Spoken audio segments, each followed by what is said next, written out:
BC USA, BC USA. Kaze nawe kuri televiziyo ya BC USA.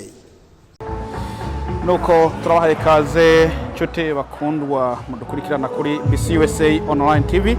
Mukaba mukimwe na Eliezer agiye kubafasha kugira ngo mubone ibiriko birabandanya kuno munsi udasanzwe, umunsi egume, umunsi mukuru aho muri kino gisagara canke muri ino ntara ya South Dakota aho bateguye umunsi mukuru wo kwikukira ku Burundi. Nubwo hano tukaba dufise umuntu umwe tugiye kugira ngo tuganire gatoya kugira ngo atubwire gatoyi ibijanye n'ibyo no munsi mukuru, kubw'ibyo muninde gatoyi kugira ngo tuganire nawe. DJ turaguhaye kaze.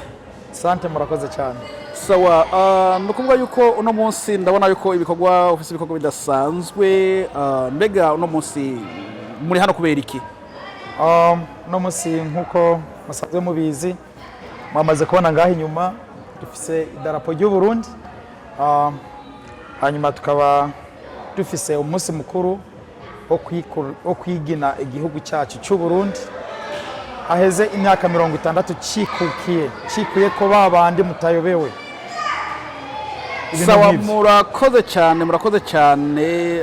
Reka ndibaza mu kanya ndabona yuko ibikorwa ugiye gutangura ibikorwa, rero kubw'ibyo reka tubwire bariko baradukurikirana kuri BC USA online TV yuko mu kanya tuza kubazanira byinshi ibigiye kubandanya hano.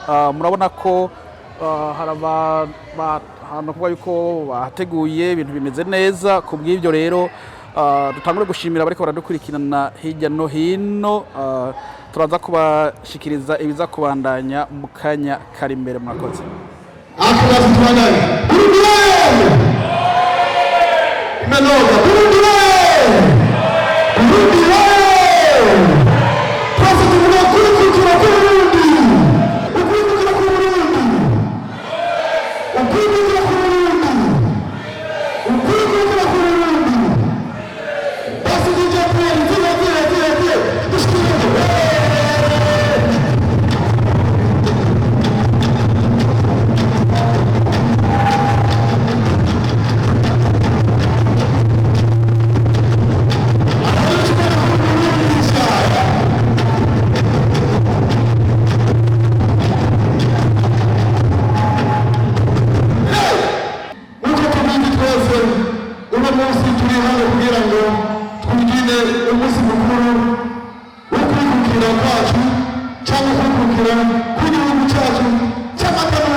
Turagushimiye Mana yacu iri mu ijuru, turagushimiye ku mugoroba mwiza wemeye ko dushobora kuvuga izina ryawe dukoraniye hano muri kino kibanza.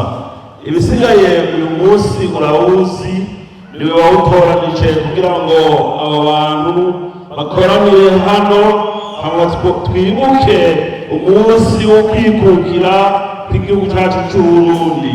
Turi hano turaguhaye kaze, turasabye ubushobozi bwawe uze gushoboza uri kuri porogaramu, uze gushoboza abadafata amajambo, eka ibikorwa byose biza gukorekera muri kino kibanza aba ari we uze kubihagararira.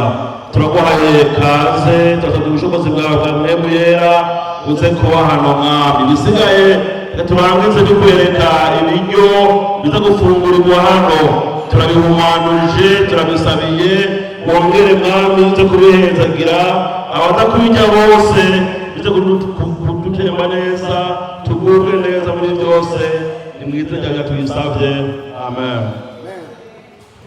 Namwe turabasaba muhaguruke abashyitsi bacu biteka. Mwebwe na karatasi ndabasaba, mwebwe ndabasaba muri nk'aba bana muza muri kigenero kuko none kudutwaye ama muvyeyi banda gusaba umaze gufatanya n'aba gatoya kuko kuri neza zo gukoza. Kids, get back to the soldier position please. We're about to start. Yeah, ndagusaba uze gufatanya n'abandi.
Twese tubandane tugume duhagaze kugira ngo dufate umunota umwe gusa DJ ucubwira ko moja kwa moja n'ururirimbo rw'abanyamahanga nabo.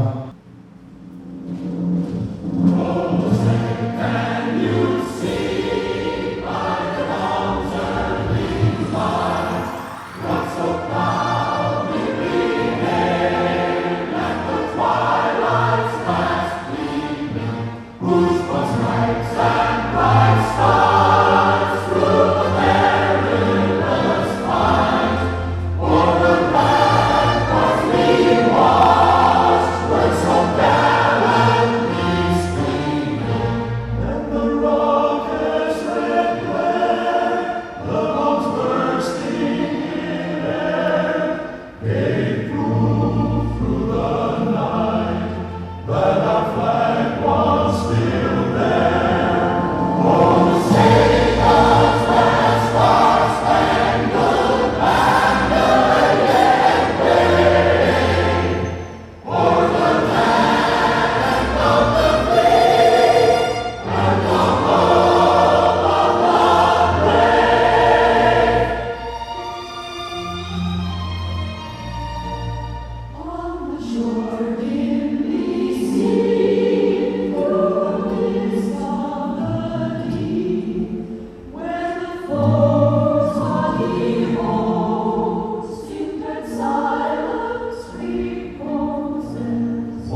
Kids, go around, discuss slowly back to the table. Thank you so much for your patience. Thank you so much for being so kind.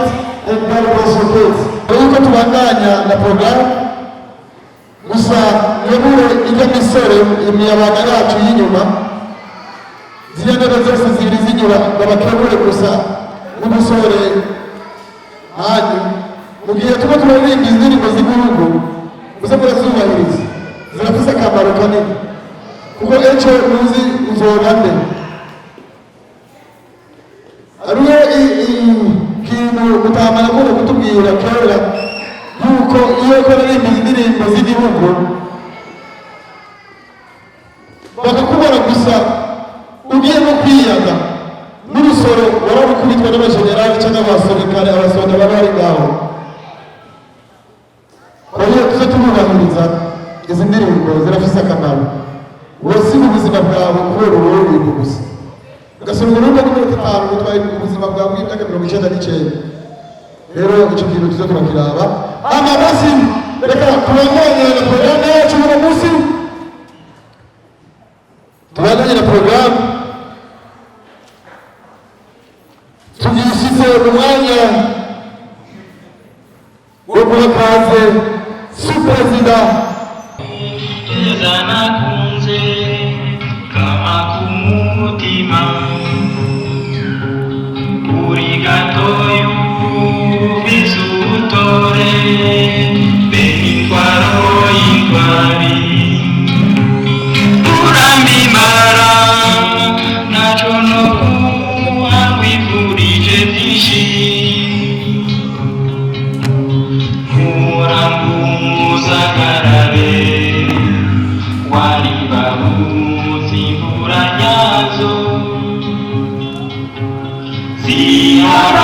ziharanira amajambere na murundi umutima yovyibagira senganisangira kumana kama matanu uki marahajura enakurwa porendi watemvye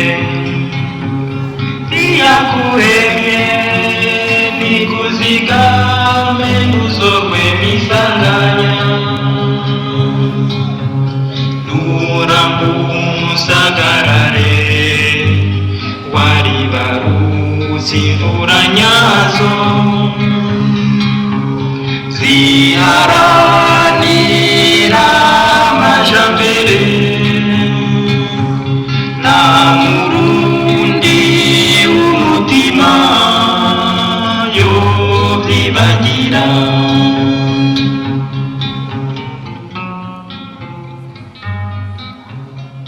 tumukomera amashyi superezida tumukomera amashyi superezida basi reka tumuhe umwanya ni mwiwe awukoreshe nk'uko bikwiye murakoze sawa murakoze cyane Burundi yoye Burundi yoye nk'uko mubizi kuri uyu munsi wa none igihugu cyacu kikukiye imyaka 60 iheze. As usually, as you guys know, our country just got independent 60 years ago. 60 years ago is a whole year, long time ago. Kera nikura uturimbo tumwe nanatumba twatujyoye amatwi kandi hatuga abana batwigisha kurumira indirimbo z'igihugu cyacu. Cheerful songs. There are so beautiful sounds in your ears. There's the songs that we teach back in the days when we was all back out there. There's those songs that we used to just listen to the point that you can't even be getting it. I remember when I was in the primary school.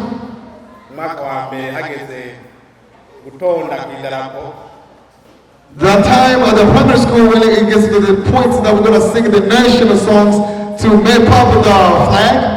mbere yo kwinjira mu ishuri saa 2 z'agatondo maze imbere idarapo rikaduzwa hanyuma abanyeshuri bose bakarira umurimo w'iki bw'Uburundi. At that time we used to be, usually when it comes to that day, we used to be at school about 8 p.m. At that time, everyone is going to be there right on time. Nobody comes away until when they mop up the flag, until when the song sings to the end. Kandi ayo masaha ageze n'uwari ku birometero nka 10 kuva ngaho kujya shuri waba weguye inki cyangwa weguye haka cyangwa weguye inki wahagarara aho nyene ugeze. And at that time, if it was like a nominal as an 8 o'clock in the morning, no matter where you were or no matter where you was at that time, if you heard the song and singing, you just gonna go straight up and stand right there or stand to the same place you were until when the song is done. Nonera abantu hano mu biro y'uko byaga binini turibuka iby'iwacu n'ubu tubindi bizabera uno munsi akakurikira ubundi. Today we're here celebrating our independence, but even if we mix it up with the national songs of USA, it don't matter about here. We're going to focus only from the Burundi's culture's introduction of the independence. N'abarambiye kwizina nitwa Kabura Joseph. For those who doesn't know my name is Kabura Joseph. Numwe mu barongoye ino organization yacu twita BCUSA. I'm one of those elements that is organizations of the BCUSA, like the whole world, all university.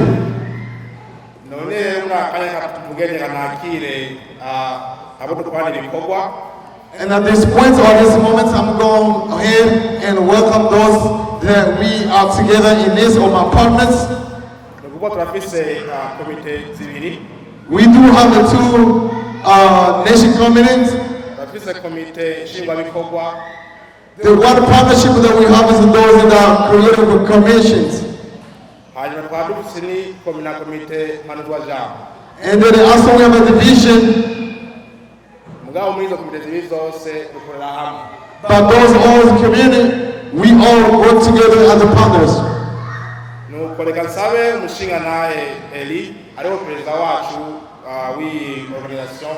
So let me take this great moment to welcome Mr. Eli, which is our president.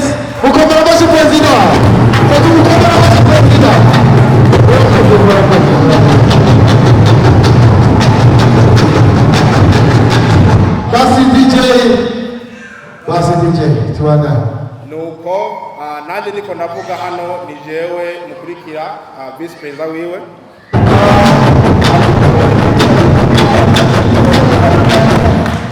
And then also myself as I'm standing right here. I'm the vice president. Turafise n'umwanditsi wacu. Also we have the secretary. Nawe amushinga nahe Zaburoni. That's the chairman is Zaburoni.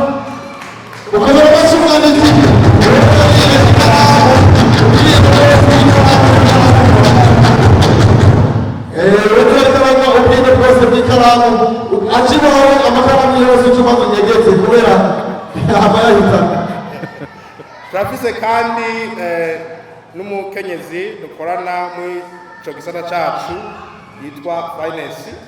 And also we have the lady in the areas, her name is Vanessa.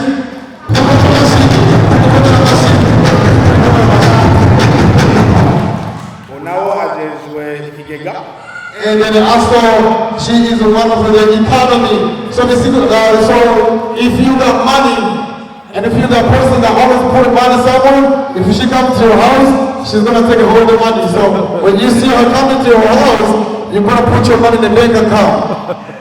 Tugiye kurundi ruhande bafise umushinga naye nyakubahwa Elia. And then if we go to the next, we do have our elders, name is Elim. Elia.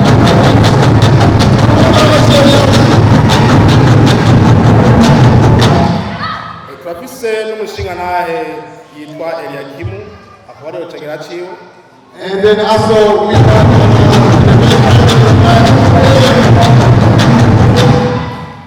turafise kandi n'umukenyezi Emeline nawe tumusaba haguruko. And the one also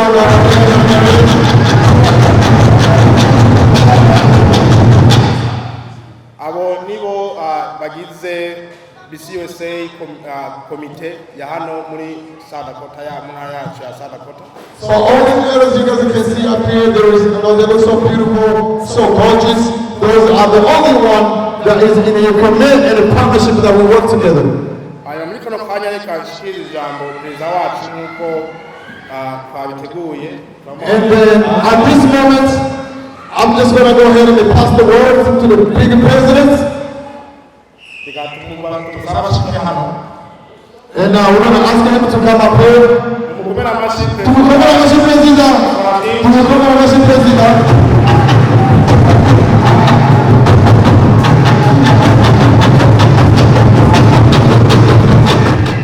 Tugira amahoro, sangwa amahoro, intahe yo kwikukira.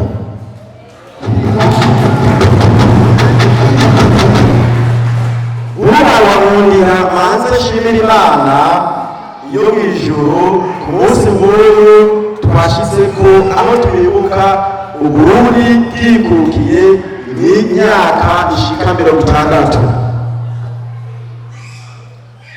Murufashe tuye amashi Imana yo mw'ijuru kuko ariyo yabikoze.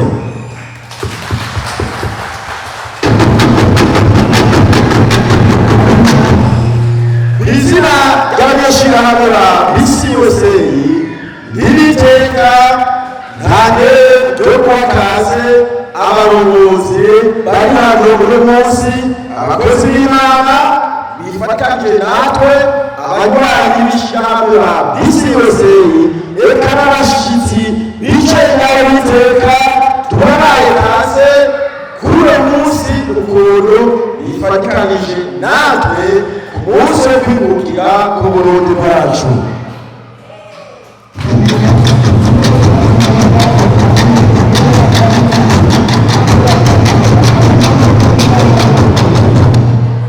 Abarundi muri hano wese muntumbire mu ntumbero yo gushimira ukwikukira ku Burundi bwacu, abanyeshirahamwe ba BCUSA n'abarundi bose baba muri South Dakota twariyemeje gutsimbataza urukundo rw'abanyarwanda Abarundi, amahoro n'umubano mwiza aho turi hose hano muri Amerika cyangwa mu isi yose. Umubano mwiza hano iwacu n'Abarundi bari hanze bose. Nagira ndangize ndibutsa aba BCUSA ko boshishikara ibikorwa biyemeje byo gukorera hamwe kandi no gukunda Uburundi bwabibarutse, kandi twongere duhamagarire Abarundi bose gukoranira hamwe no kuja hamwe. Aba BCUSA mubara ibikorwa mwihaye, intumbero mwihaye yo gushira Abarundi hamwe, gusangira, gufashanya ibikorwa rusange no gukunda Uburundi bwabibarutse. Niyahangane kwikukira Abarundi, niyahangane Uburundi n'Abarundi. Imana irahezagire cane.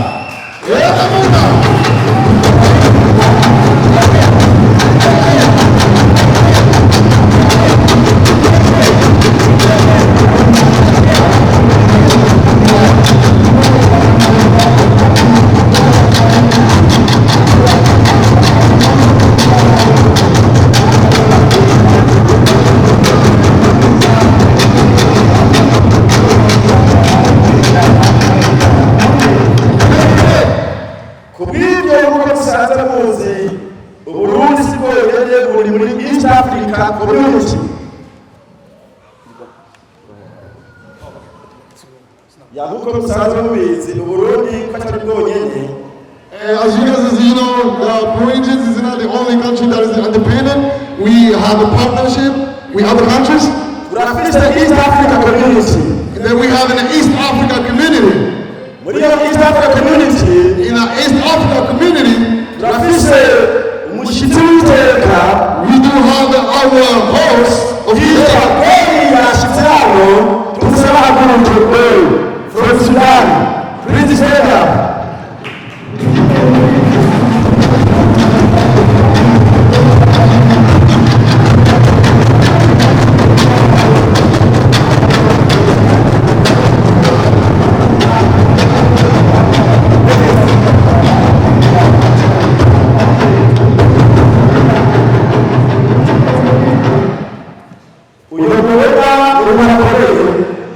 yashinga amateka muri Sudani akomeye rwose. This gentleman right here, he from East Africa down to Sudan, is one of the heroes out there. Uwe yarashize muri Tanzania abana Kikwete. And this gentleman right here, he went to visit Tanzania. He met Kikwete, the president of Tanzania at the moment. Abumubona uyo n'umuperezida wa Sudani amutumira cyane this gentleman right here, the president of Sudan, and they always get in communication with him. They have good relationship. He always travel to Sudan and meet with those big guys out there. This gentleman right here, he do have a great job that he's doing, which is a big responsibility that he's carrying on his own. And then also there is the things that he's working on it. If you got help, he might achieve to his goals as soon as what he's working on it works out. Please, Mike, that's it.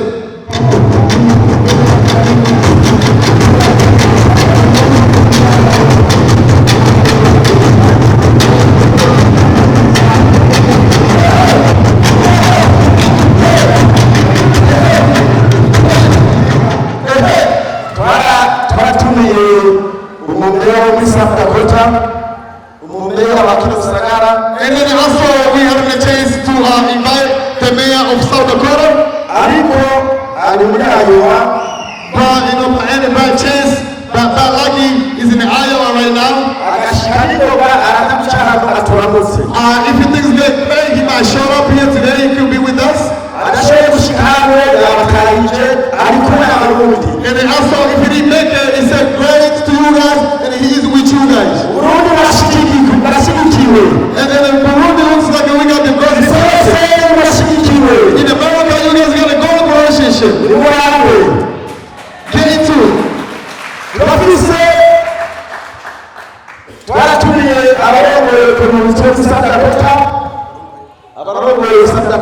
And then also we invited the people that is the leader, the South Dakota leaders.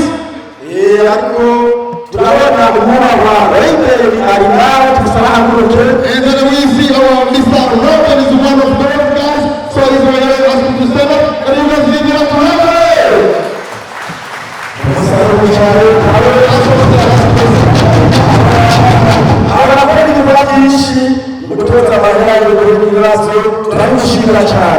That's those guys that are working so hard, that are hard workers. At the end of the day, they go put our places in the place, correct our monies and everything that we need at the community.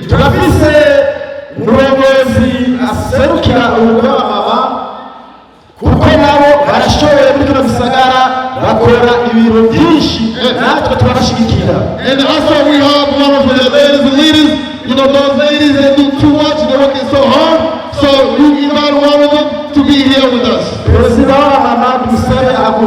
also see the president of the mothers in the South Dakota, let's ask her to get up.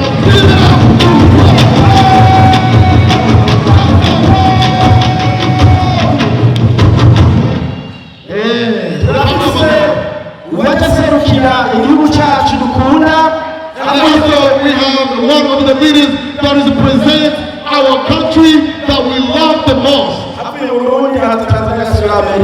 Because when it comes to Burundi, then it comes Tanzania, and then it comes America. After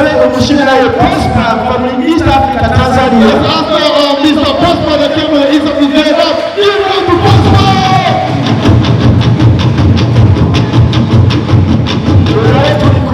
And then also, he's one of our partnership that we're working together so hard. And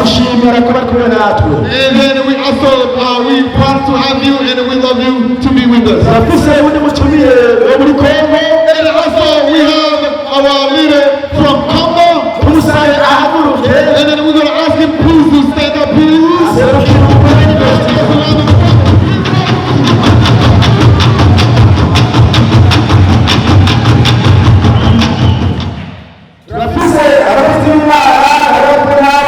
And then also we're not going to forget the Father God. We have our lead. And then we have them out here.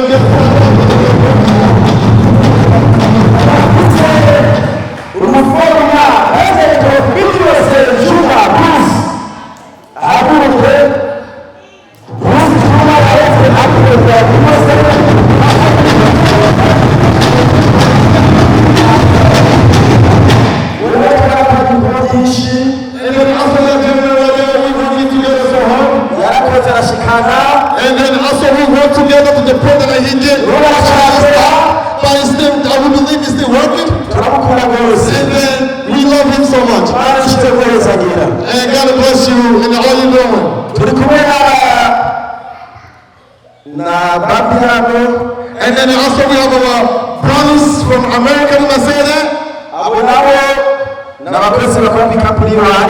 And then those are the a point of mine, the word putting that my place.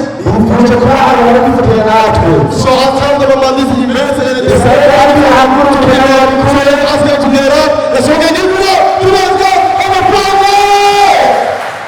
DJ James. Hey.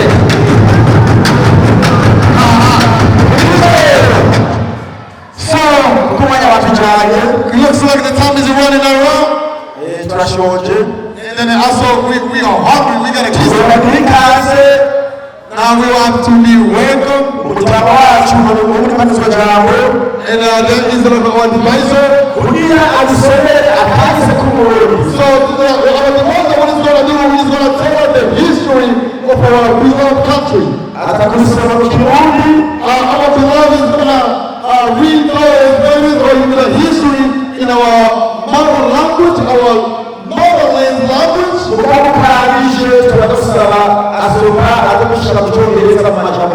And then after that, I might be able to help a little bit to translate for those who don't understand our language, so you guys can be able to understand or to have a notion a little bit about our countries. So I'm gonna ask you guys to stay in the peace, be silent. So now you guys can understand where we came from and the history of our country. Welcome. Abarundi twese ole Imenoga. abaje kudushigikira twese ole murakoze cyane. Ijambo rishikirijwe abarundi bari mu mahanga mu guhimbaza imyaka 60 Uburundi bwikukiye. Barundi kazi dusanzwe dutuye hano mu gihugu cya Leta Zunze Ubumwe za Amerika hamwe n'abakunzi b'igihugu cyacu cy'Uburundi mwaje kwifatanya natwe muri bino birori aho twibuka imyaka 60 irangiye igihugu cyacu cy'Uburundi kiroze ntayo kwikukira. Tugira amahoro n'ubumwe bw'Abarundi.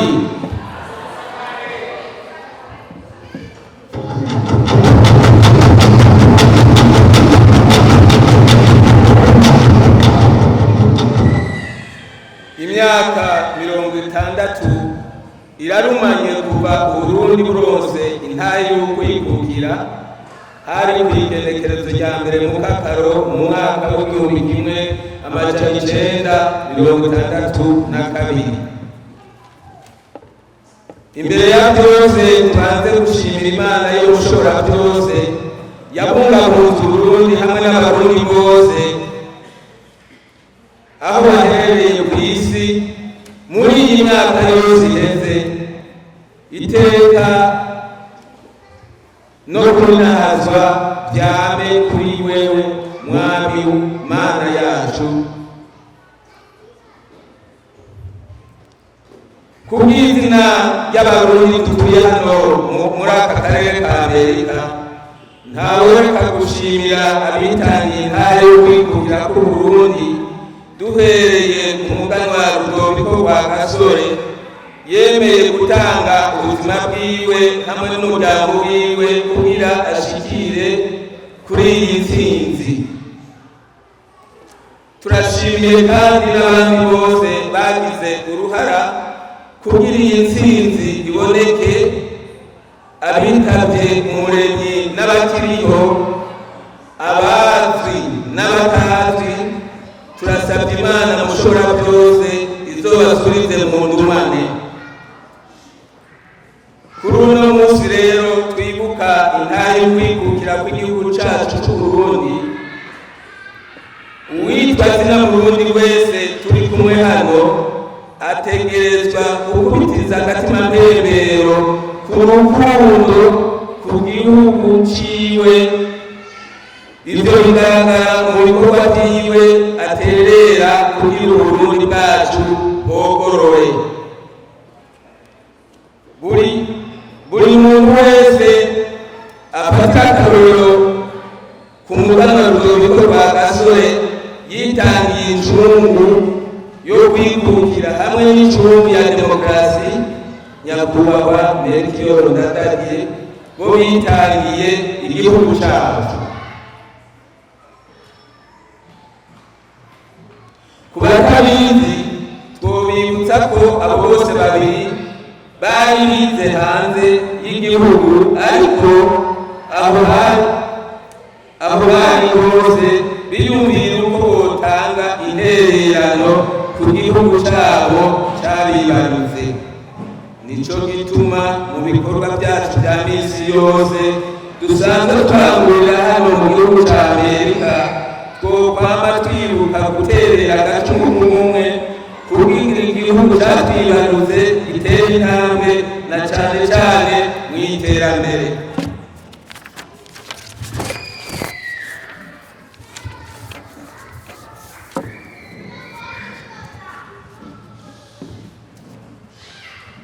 Iragi abo bitangiye igihugu badusigiye ryo gukunda igihugu hamwe no kugikorera bizotume tugira urunani kugira tuzokwiyamirize hamwe uzoba atwibagiza iyo ntahe y'ukwikukira, kuko iza itwongereza ubumwe dusanzwe dufitaniye.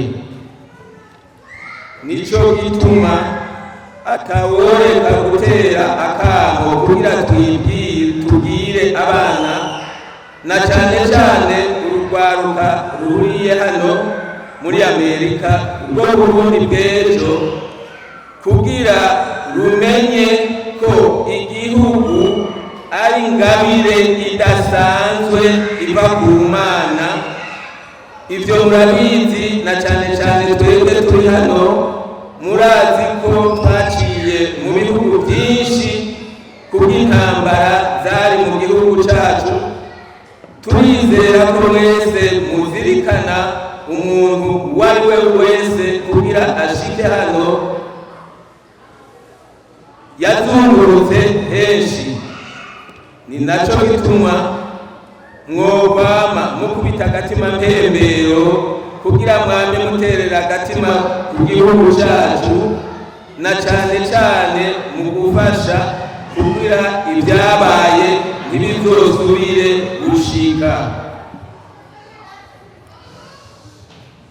Kuri ibyo byose tubifurije umunsi mukuru mwiza mwebwe mwese abarundi turi kumwe hano, hamwe n'abaje kudushigikira.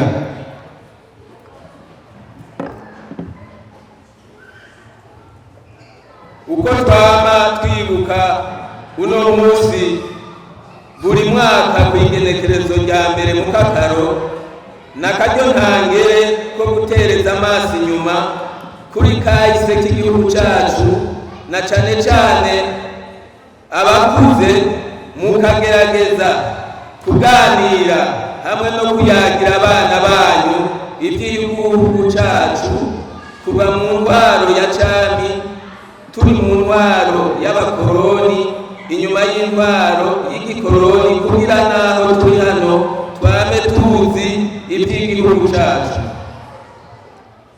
Ariko reka dufate akanya gato ko turamutse twibuka uno munsi, twibukanye kahise k'igihugu cyacu mu majambo make.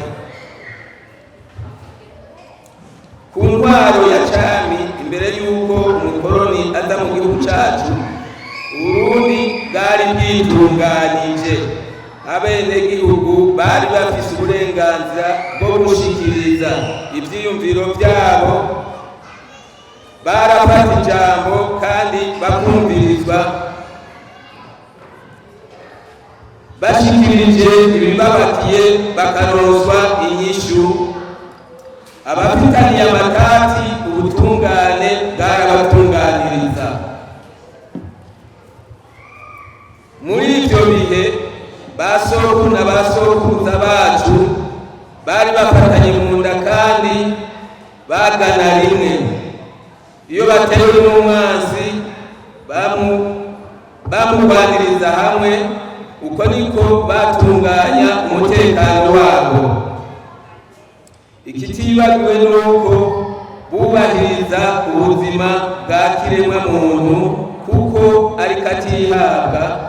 Ibyo tukabisanga mu bintu byari bibujijwe, eka no mu migani, mu myibutsa n'ibitito biragaragaza aho twasanga nk'akarorero aho bavuga ngo ubuzima ni katihabwa, ngo amagara n'amazi aseseka ntibayore, bati amagara aruta amajana, bati wihora inshuti ukamara umuryango, bati urya uwawe ukinokora intuntu. Ibyo biragaragaza ko abaho hambere bari bafise ubumwe bwite.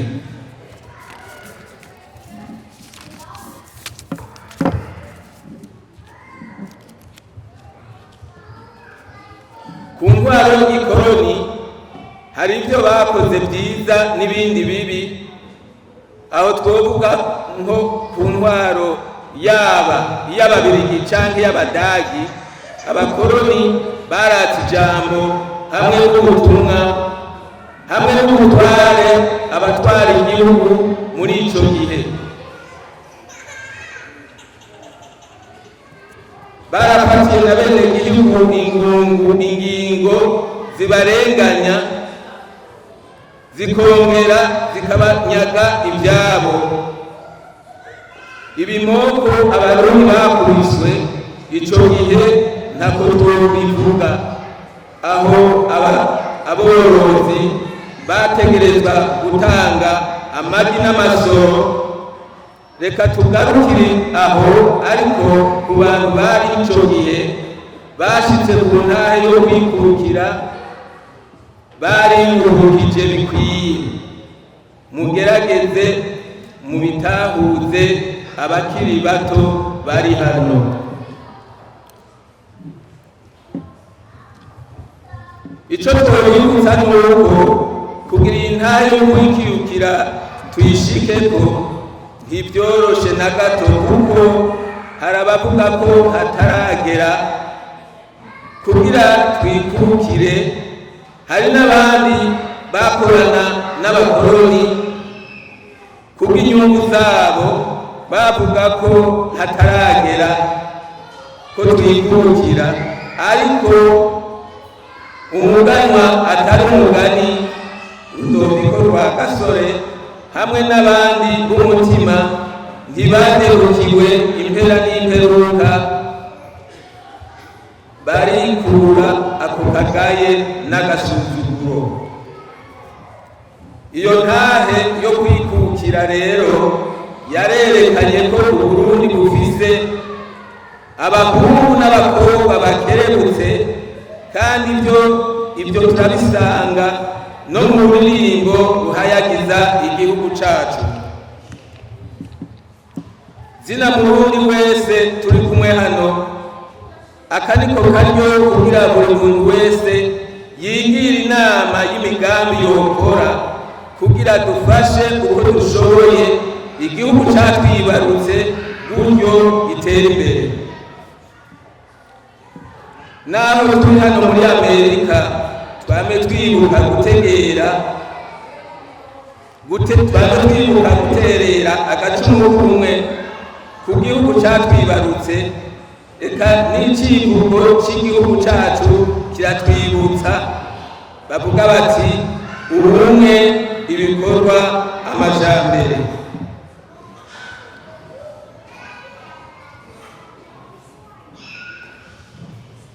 Ariko kugira dufashe mu iterambere ry'igihugu cacu, turabasaba ko mwokwijukira guhimiriza abana bacu bijukira amashuri, kugira ejo canke hirya y'ejo bashobore kuronka ico bofasha mu gihugu cacu, kuko indero niyo mushinge n'urufunguruzo rw'ubuzima.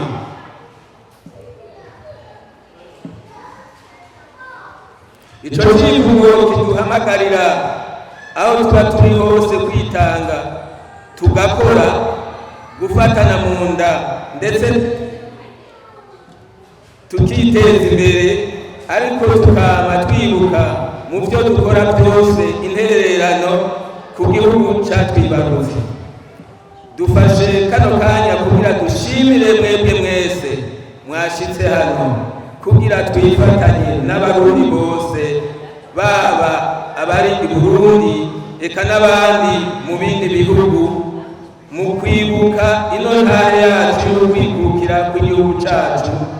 Ni ikimenyetso gikomeye kigaragaza ko mutegera neza kandi ko mushigikiye iyo ntahe twaronse.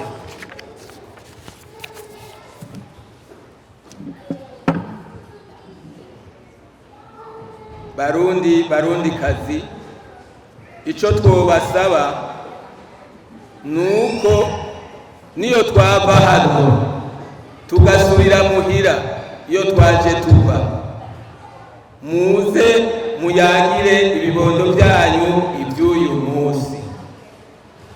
Mu guheraheza reka twongere tubashimire kuko igoro mwagize mukaza muri bino birori, tukabibutsa kandi ko twebwe tuba hano muri Amerika duhamagariwe gufasha uko dushoboye kose n'umutima w'urukundo mu iterambere ry'Uburundi.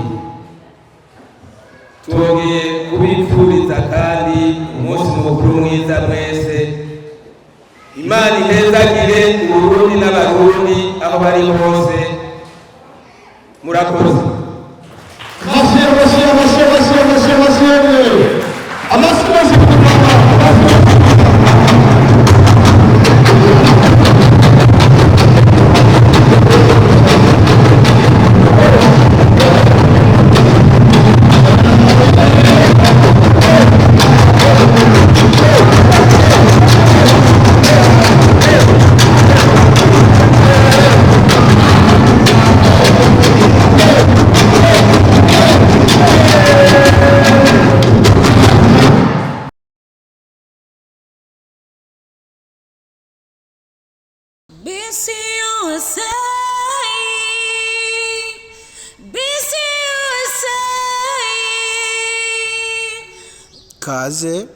kaze nawe kuri televiziyo ya BC USA.